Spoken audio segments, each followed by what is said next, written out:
વિદ્યાર્થી મિત્રો, ફરી એકવાર આપણે નવનીત પ્રશ્નપત્ર 2 ધોરણ 10 બેઝિકના પ્રશ્નોની ચર્ચા કરી રહ્યા છે। એમાં અત્યાર સુધી 3 અલગ અલગ પાર્ટમાં આપણે પ્રશ્ન નંબર 28 સુધી લીધો છે।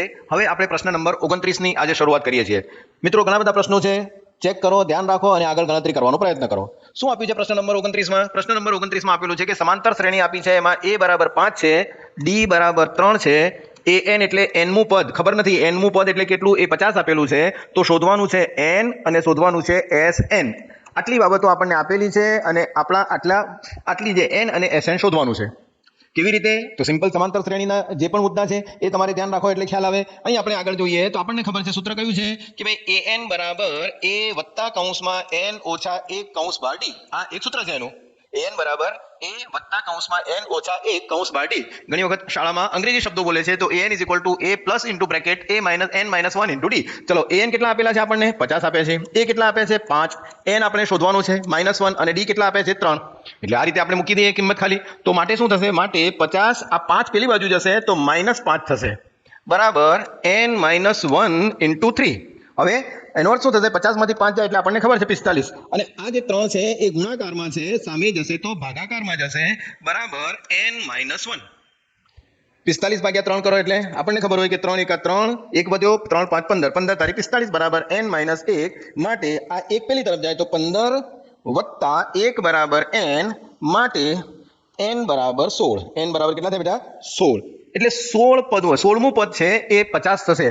જો કોઈ સમાંતર શ્રેણીનું પ્રથમ પદ 5 હોય અને તેનો સામાન્ય તફાવત 3 હોય તો એનું 16મું પદ છે એ 16મું પદ તમારું કેટલું થશે? 16મું પદ આપણું થશે 50। હવે ત્યાંથી આગળ ચાલીએ છીએ। શું કરીશું? આગળ જરા જોઈ લો એટલે ખબર પડે। અહીંથી થોડુંક આપણે ચેક કરીને આગળ પ્રયત્ન કરીએ કે અહીંથી આગળ જઈએ છીએ આપણે।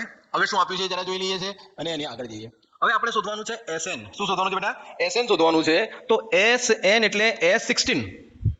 sn એટલે કેટલા? s16, કારણ કે n બરાબર 16 આવી ગયા। તો sn બરાબર આપણને ખબર છે સૂત્ર n/2 કૌંસમાં 2a plus n minus 1 into d। Exact સૂત્ર આ છે, પણ ધ્યાન રાખજો, પણ જ્યારે તમને એક્ઝેક્ટ 16મું પદ તમને ખબર હોય તો આપણે આ સૂત્રનો પણ ઉપયોગ કરી શકીએ છીએ, n/2 કૌંસમાં a વત્તા l, જ્યાં l બરાબર 16મું પદ। l બરાબર કેટલું પદ બેટા? 16મું પદ। આ એકદમ સરળ છે। આ એટલા માટે લખ્યું છે કે સામાન્ય રીતે આ જ સૂત્ર આપણને શીખવાડવામાં આવે છે, પણ અહીં આપણે a પ્લસ l લખીએ તો આપણને ખ્યાલ આવે। તો s16 બરાબર n એટલે 16/2 કૌંસમાં a બરાબર કેટલા છે? 5 અને l કેટલા આપેલા છે? 50। ચલો, 16 ભાગ્યા 2 એટલે કેટલા થશે? 8 થશે, અને અહીં કેટલા થશે? 50 વત્તા 5 એટલે કેટલા થશે? 55। 55 ગુણ્યા 8 કરો તો 8 5 40, 4 8 5 40 ને 4 44। એનો અર્થ એમ થાય કે s16 કેટલું થાય તમારું? 440 થશે। s16 કેટલું થશે બેટા? 440 થશે। તો આ રીતે આપણે આ સમાંતર શ્રેણીનો પ્રશ્ન ઉકેલી શકીએ છીએ। એટલે આ સમાંતર શ્રેણીનો પ્રશ્ન જ્યારે આપણે ઉકેલીએ તો આ રીતે જે બાબતોની જરૂર છે એ બધી જ બાબતો આપણે એના ચર્ચા કરવી પડશે, જોવી પડશે, અને જોઈ અને આપણે એને યાદ કરવી પડશે।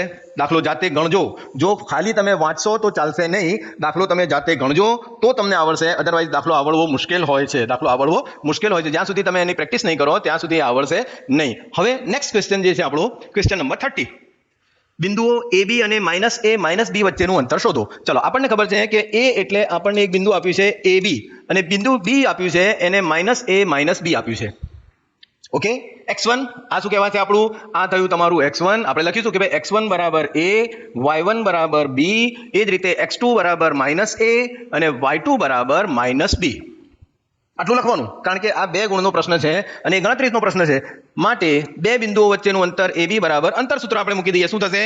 x1 આપણે જે સૂત્ર છે એ પ્રમાણે x1 - x2 કૌંસ બાર વર્ગ વત્તા y1 - y2 કૌંસ બાર વર્ગ, બરાબર x1 - x2। What is x1? x1 એટલે a, માઇનસ આ માઇનસનું જે ચિહ્ન છે માઇનસ। હવે x2 શું છે? -a છે। જો હું અહીં -a મૂકું છું, અહીં ધ્યાન રાખવાનું છે, અહીં વિદ્યાર્થીઓ કમજોર પડે છે, ભૂલ કરે છે, અને જો આ ભૂલ ના થાય તો એમનો દાખલો સાચો। અલગ કલર એટલા માટે વાપર્યો કે ખબર પડે આ x ઓછા છે તો ઓછા ઉપરવાળો છે, અને x2 ની કિંમત કેટલી છે? -a, એટલે મેં કૌંસમાં મૂકી દીધું। આખો જે કૌંસ છે એ આ કૌંસ થયો, કૌંસ બાર વર્ગ, વત્તા એ જ રીતે y1 એટલે કેટલા થયા? b, પછી માઇનસ અને ફરીથી પાછા y2 એટલે -b કરીએ અને આખાના બાર કૌંસ બાર 2 ઘાત। આપણું કામ પૂરું થયું। વર્ગમૂળમાં a વત્તા a કૌંસ બાર 2 ઘાત। ચલો, આ ઓછા ગુણ્યા ઓછા વત્તા થયા તો a વત્તા a, એવી જ રીતે b વત્તા b કૌંસ બાર 2 ઘાત। a વત્તા a એટલે કેટલા? 2a, 2a નો કેટલી ઘાત? 2 ઘાત। બી વત્તા બી એટલે કેટલા 2b 2b ને કેટલી ઘાત 2 ઘાત એનો અર્થ એમ થાય કે વર્ગમૂળમાં 4a નો વર્ગ વત્તા 4b નો વર્ગ વર્ગમૂળમાં 4a નો વર્ગ અને 4b નો વર્ગ ત્યાંથી આગળ ચાલીએ તો આપણને ખબર પડે બરાબર બરાબર 4 સામાન્ય નીકળશે તો વર્ગમૂળમાં 4 કૌંસમાં a વર્ગ વત્તા b વર્ગ 4 કૌંસમાં a વર્ગ વત્તા b વર્ગ બરાબર વર્ગમૂળમાં 4 એટલે 4 નું વર્ગમૂળ કેટલું થયું 2 કૌંસમાં a વર્ગ વત્તા b વર્ગ આ આપણો ફાઇનલ જવાબ આવ્યો કે બે બિંદુઓ વચ્ચેનું અંતર થશે 2 વર્ગમૂળમાં a વર્ગ વત્તા b વર્ગ આટલું કામ કરો તો તમને પૂરેપૂરા 2 માર્ક્સ મળે પ્રયત્ન કરવાનો છે ફરીથી ગણતરી કરવાની છે જ્યાં સુધી વિદ્યાર્થી ગણતરી કરશે નહીં ત્યાં સુધી એને આવડશે નહીં એને એમ લાગશે ચોક્કસ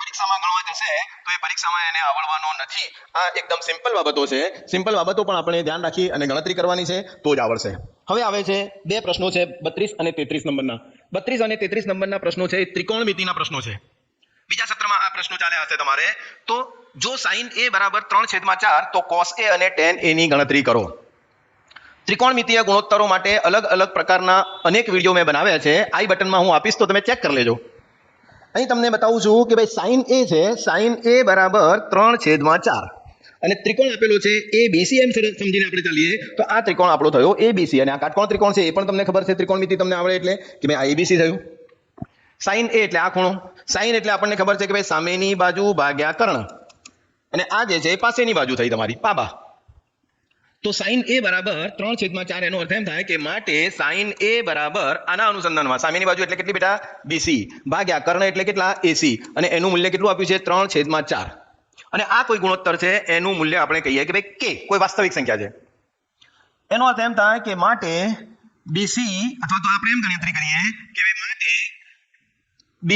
BC છેદમાં 3 બરાબર AC છેદમાં 4 બરાબર k શું કર્યું આ 3 ને સામે લઈ ગયા અને એવી જ રીતે આ 3 ને સામે લઈ ગયા અને આ AC ને સામે લઈ ગયા એટલે આ રીતે 3 ને આપણે સામે છેદમાં મૂકી દીધો અને આ જે સામે છેદમાં છે એને બીજી તરફ આપણે અંશમાં મૂકી દીધો એનો અર્થ એમ થાય કે BC નું મૂલ્ય કેટલું થયું 3k કેટલું થયું બેટા 3k અને AC નું મૂલ્ય કેટલું થશે તમારું 4 ગુણ્યા k એટલે 4k આ બંને વસ્તુઓ આપણને મળી ગઈ BC નું મૂલ્ય આપણે કહીશું 3k અને AC નું મૂલ્ય આપણને થયું 4k હવે એને કહ્યું છે આપણને કે ભાઈ cos a અને tan a શોધો મગજમાં તમને હોવું જોઈએ કે ભાઈ cos a એટલે શું cos a એટલે પાબા ભાગ્યા કર્ણ અને tan a એટલે શું tan a ની વાત કરતા હોઈએ તો tan a બરાબર સાબા ભાગ્યા પાબા આ વસ્તુ આપણા મગજમાં છે તો આપણને મળ્યું છે શું મળ્યું આપણને કે ભાઈ આપણને સામેની બાજુ મળી ગઈ ઓકે સામેની બાજુ મળી ગઈ આપણને કર્ણ મળી ગયો હવે આપણે શોધવું છે પાસેની બાજુ પાબા પાસેની બાજુ કાટકોણ ત્રિકોણમાં પાયથાગોરસનો નિયમ તમારે લગાવવાનો છે પ્રમેય પણ આવે છે પાયથાગોરસનો અને પાયથાગોરસનો પ્રમેય શું કહે છે તમને કે કાટકોણ ત્રિકોણમાં કર્ણની લંબાઈનો વર્ગ બાકીની બે બાજુની લંબાઈના વર્ગોના સરવાળા જેટલો હોય છે તો હવે અહીં આપણે પાયથાગોરસના નિયમ પ્રમાણે ચેક કરતા રહીએ તો જુઓ તમે અહીં AC કર્ણ છે AC નો વર્ગ બરાબર AB નો વર્ગ વત્તા BC નો વર્ગ શોધવું શું છે આપણે AB કારણ કે પાસેની બાજુ માટે AB નો વર્ગ બરાબર અહીં રાખીએ તો શું થશે AC નો વર્ગ ઓછા BC નો વર્ગ માટે AB નો વર્ગ બરાબર AC કેટલા છે 4k નો વર્ગ ઓછા BC કેટલા છે આપણને 3k તો 3k નો વર્ગ ચલો 4k નો વર્ગ એનો અર્થ કે 4 નો પણ વર્ગ અને k નો પણ વર્ગ 4 નો વર્ગ 16 અને k નો વર્ગ k વર્ગ 3 નો વર્ગ 9 અને k નો વર્ગ k વર્ગ 16 માંથી 9 જાય તો 7k નો વર્ગ માટે AB બરાબર વર્ગમૂળમાં 7k નો વર્ગ આ વર્ગ છે વર્ગ કાઢ્યો એટલે વર્ગમૂળ માટે AB બરાબર વર્ગમૂળમાં 7 અને 12 નીકળશે k વર્ગમૂળમાં 7 અને 12 નીકળશે k Got it? આટલી વસ્તુ તમને સમજણ પડ્યા પછી અહીં આપણે હવે બાકીની બાબતો લખીએ કે cos a બરાબર શું છે cos a બરાબર પાસેની બાજુ ભાગ્યા કર્ણ ચલો હવે પાસેની બાજુ કેટલું આવ્યું બેટા વર્ગમૂળમાં 7k કર્ણ કેટલો છે આપણી પાસે 4k આ k ઉડી ગયા માટે આ કેટલું થયું વર્ગમૂળમાં 7/4 અને એ જ રીતે tan a ની વાત કરતા હોઈએ ત્યારે tan a બરાબર શું લખ્યું છે સામેની બાજુ કેટલી છે સામેની બાજુ 3k છે તો 3k છેદમાં પાસેની બાજુ કેટલી છે 4k આ k ઉડી જાય એટલે કેટલું થશે 3/4 તો tan a એટલે સામેની બાજુ ભાગ્યા 3/4 નથી પણ આ વર્ગમૂળમાં 7 છે કેટલું છે બેટા વર્ગમૂળમાં 7 છે તો આ વર્ગમૂળમાં 7 તો આ જે જવાબ આવશે 3/7 કેટલો જવાબ આવશે 3/7 આ પ્રશ્નનો જવાબ તમારે આ રીતે શોધવા પ્રયત્ન કરવાનો આટલે સુધી રાખીએ છીએ કાલે ત્યાંથી આગળ જઈશું જોડાયેલા રહો અને આગળ રહો થેન્ક યુ